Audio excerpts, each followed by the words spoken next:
Сайн байцгаана телевиз үзэгчдээ, Euromax нэвтрүүлгийн шинэ дугаар эхлэж байна. Өнөөдрийнхөө дугаараар шинэ жилийн захаар үзэгч та бүхнийг аялуулах гэж байна. Мөн олон сонирхолтой мэдээллийг үзүүлэхээр бэлтгэлээ. Нэвтрүүлэхэд авчиг хүлээ авч үзнэ үү.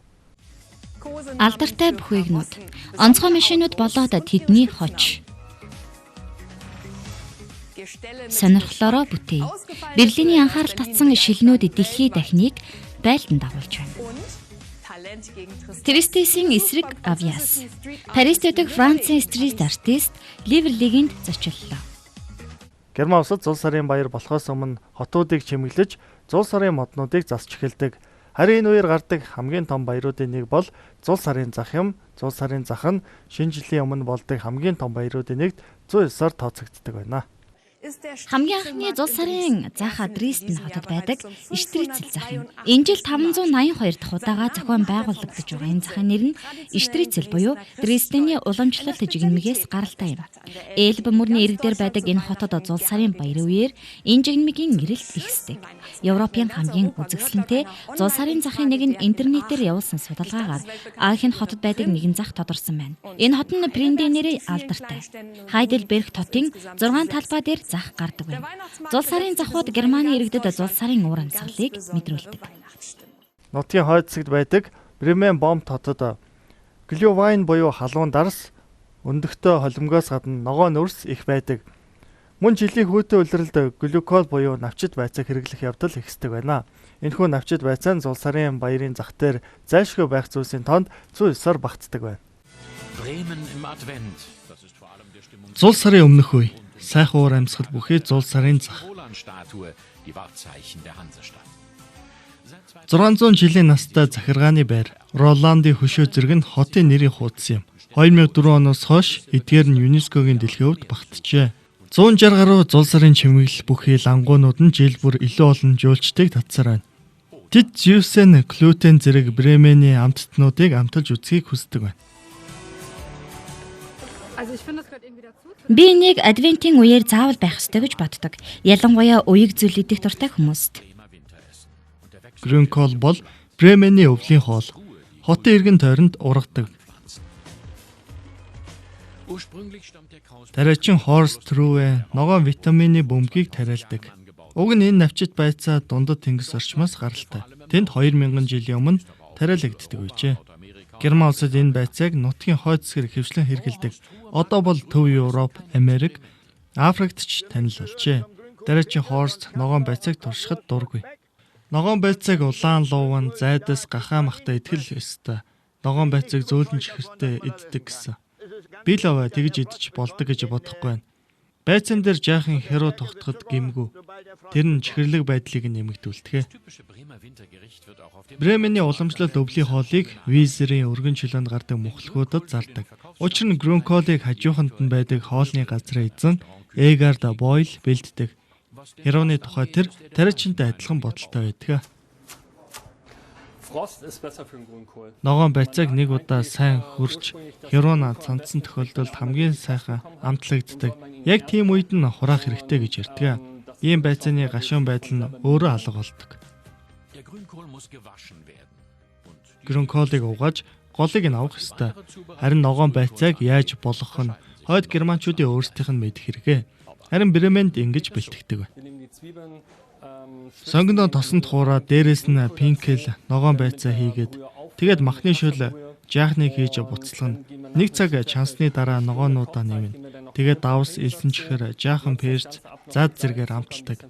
Гаргах үедээ жаахан гिच хийж болно. Энэ бүгдийг 2 цаг буцалгах ёстой. Бременийн пинкел гэдэг нь тариагаар амталсан өөх тос ихтэй хям юм. Өмнө нь гэрээр хийж гэрт үлгэж хатаадаг байжээ. Зуухны галд талсан хямны тос нь тусалдаг байсан болохоор пинкел гэж нэрлсэн байна. Бременийн ногоон байцааг Бранкол гэж нэрлсэн ил гал дээр бэлддэг байх үед байцааны өнгө нь утаанд бор болж өөрчлөгдсөнтэй нь холбоотой. 1545 оноос хойш Бремен хот Грюнкол гэдэг өдөртөө болсон нь Шафер Малцайт юм. Энэ Германы нийгмийн чухал үйл ажиллагаануудын нэгд тооцогддог. Жил бүрийн 2 дугаар сард Бремений захиргааны байранд болтгоо. Бремений түүх хөлөг онгоц болоод худалдааны үедээ салшгүй холбоотой. Тиймээс Вейзер Офертэд болдог Шлахтэ Цаубер зул сарын зах дундад зууны үеийн мухлагуудаараа худалдаа 8-ны 90 үеийг одоо ч санагдуулдаг хэвээр. Мэдээж Бремер Феферзак нэртэй Перцний худалдаачин уламжлалт Грюнколыг сайн мэднэ. Тэгэхээр хамгийн түрүүнд Пиментиг санал болгох болно. Энэ Бремений Грюнкол болоод Пинкелтэй хамгийн сайн зохицдог.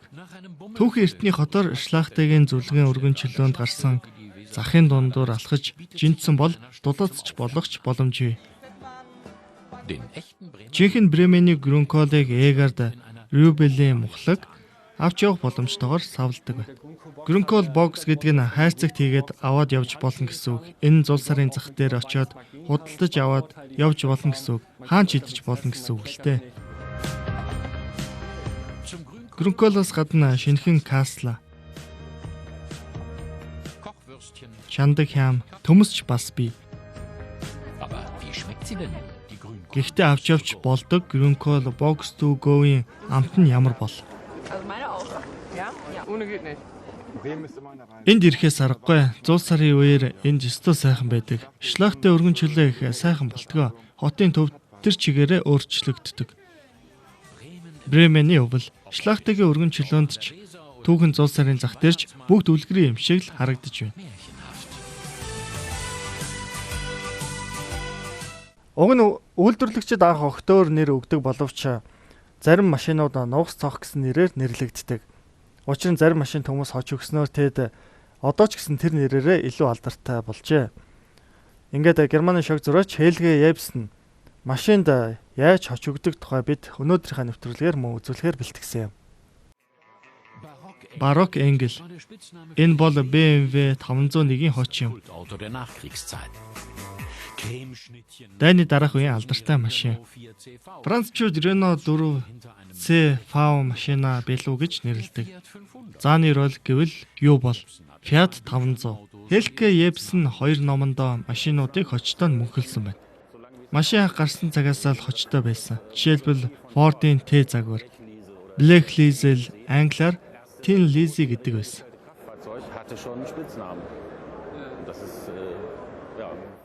Анх гарч ирсэн том ачааны машинууд ч хочтой байсан. Энэ бол бараг 100 жилийн соёл. Машинууд хочтой байсаар л ирсэн. Ихэнх машинууд хүмүүст их таалагдсан болохоор л хочтой байдаг. Германд хамгийн алдартай хочтой машинууд бол Käfer буюу цох.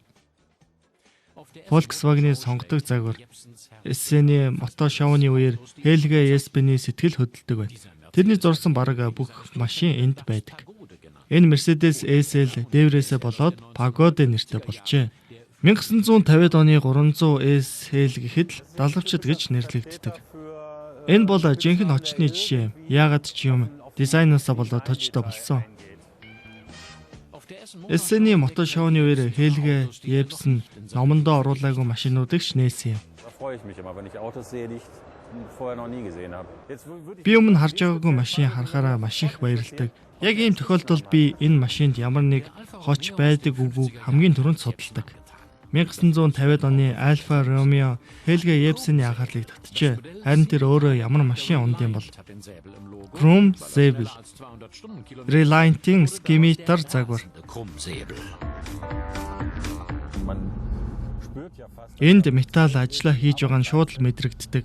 Chrome Säbel нисдэг Chrome Säbel нэрийг нь чичирдэг Chromzel гэж сольж болох юм.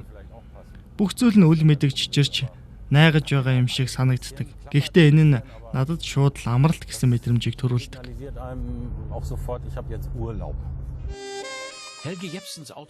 Хельге Ебсений машины сонирхол сонин. Ном ухаанлыдч биелсэн байна. Тэр машин мөн машины хүзрийн цуглуулга гаргажээ.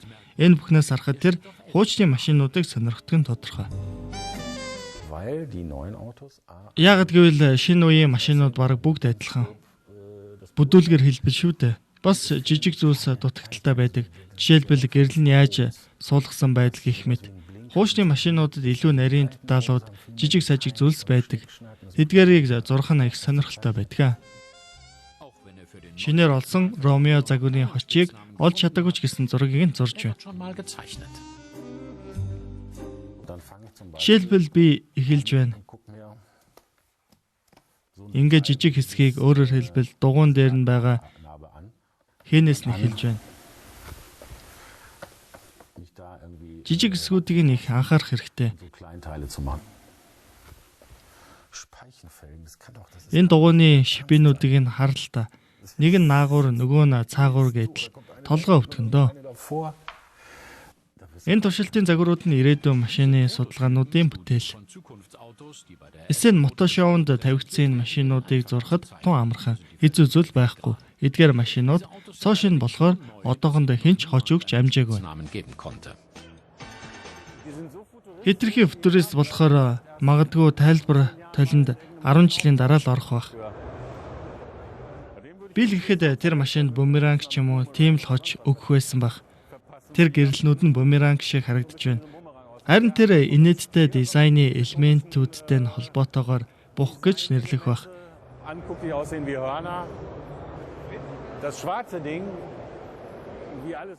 Тэр хар машин их ууртай харагдаж байна. Эрт өрөө хизээ нэгэн цагт уулын машин гэж нэр авах байх.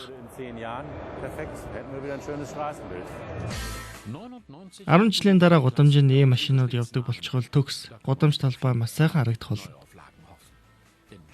Сонгодог загварын 99 машин тэдний хочууд.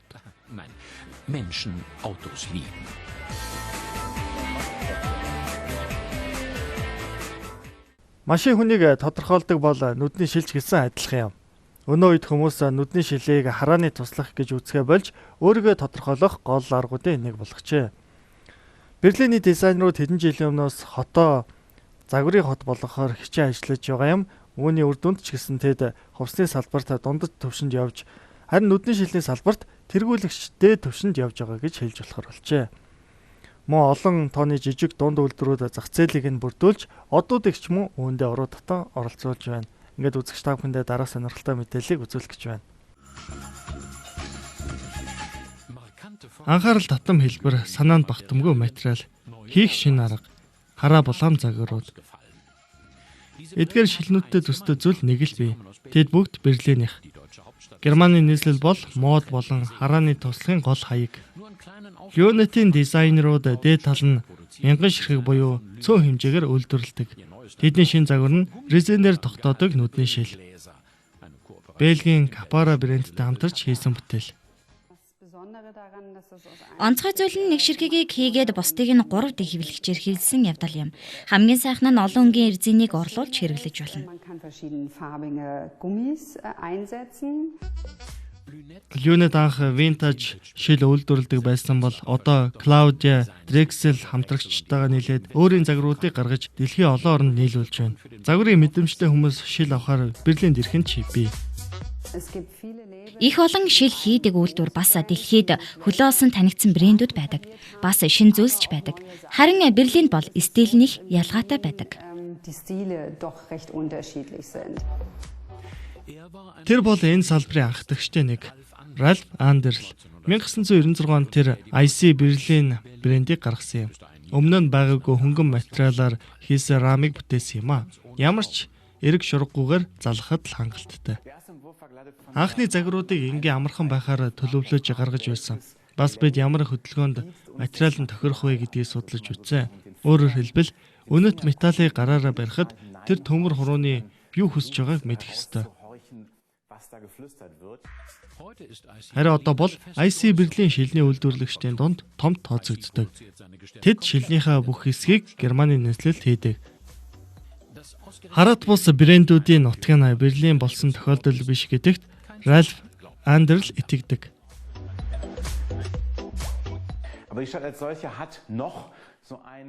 Шинийг бүтээх гэсэн хүсэл нь хямд боломжийн үнэтэй, бас энд хөгжүүлэх боломжтой. Бусад хотуудчийг мөнгөнд хамаг анхаарлаа хандуулдаг нь тохиромжтой байдаг. Тэд бол шууд л ашиг олохыг боддог. Харин энд бол жаахан туршиж шинэ бизнес рүү баг багаар орох боломжтой.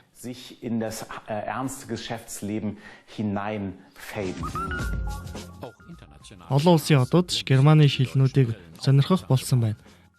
IC Berlin-ийн үйлчлүүлэгчдээс төрдөл Brad Pitt, Madonna, Alicia Keys, тэгвэл Британи дуучин Skin. Америкийн ток шоуны эзэн Oprah Winfrey нар Cobra Ram шилэн дуртай. Энэ Берлинд амьдардаг шинийг санаачлагч Доугийн бүтээлүүд. Тэд хүнд жинтэй афетат шилнүүд буюу Дремедийн Берлин бол тэдний өрөө юм. Хөгжсөн эсвэл шинээр гарч ирж байгаа нь Берлиний дизайнерууд шинэ авангард чиглэлийг гаргаж ирчээ. Олноор үйлдвэрлэхийг тэд тэртээ тэргүй хүсдэггүй.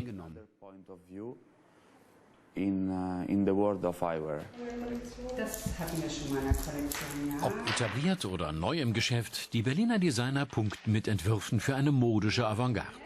Massenware produzieren wollen sie sowieso nicht. Бид олныг хамарсан бүтээлүүд үйлдвэрлэдэггүй болохоор хэмжээ, шилний өнгө зэрэг дээр уян хатан байж чаддаг. Бас бид үйлчлүүлэгчдтэйгээ шууд холбоо тогтоосноор байхгүй байгаа ямар зүйлийг гаргаж болохыг мэдэж явдаг.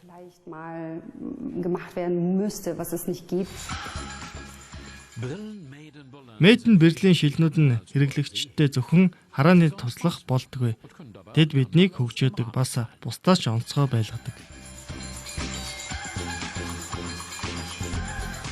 Германы Deutsche Welle телевизээс бэлтгэн таны мэдхэд телевизээс үзэгч та бүхэндээ орчуулан үзүүлсэн Европын аж амьдралын тухай үзүүлдэг Euromax нэвтрүүлгийн шинэ дугаар энэ түрээд өндөрлөхөөр боллоо. Эх 7 хоногийн цагта илүү олон сонирхолтой мэдээлэлээр иргэ уулзъя. Баяртай үзэгчтэй.